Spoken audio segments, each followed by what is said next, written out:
মই বৰ্তমান পেট্ৰা মনাষ্ট্ৰীৰ সন্মুখত আছোঁ।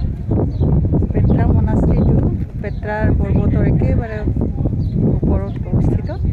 আমি প্ৰায় 1 ঘণ্টা 45 মিনিট সময় খোজকাঢ়ি ইয়ালৈ উঠিছোঁ। এইমাত্ৰ পাইছোঁহি। অপূৰ্ব দৃশ্য।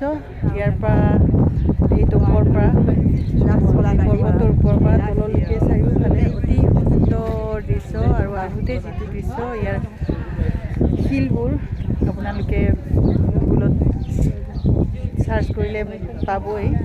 একেবাৰে গুলপীয়া ৰঙৰ আৰু সঁচাকৈয়ে এয়া সপ্তম আশ্চৰ্যত থাকিবলগীয়া এটা কি বুলি ক'ম, মানৱ সৃষ্ট এটা ঐতিহ্য।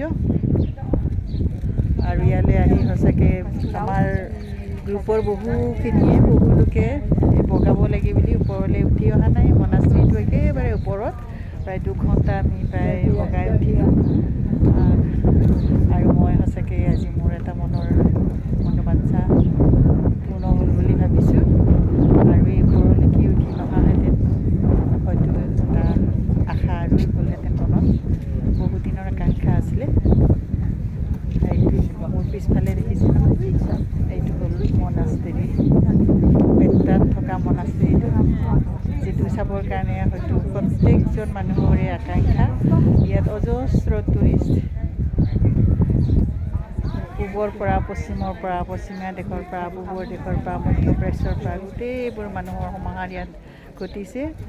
আৰু এইখিনি ঠাইখিনি হ'ল মজেছ ভেলী। সঁচাকৈয়ে অপূৰ্ব, সঁচাকৈয়ে আশ্চৰ্যকৰ। ধন্যবাদ।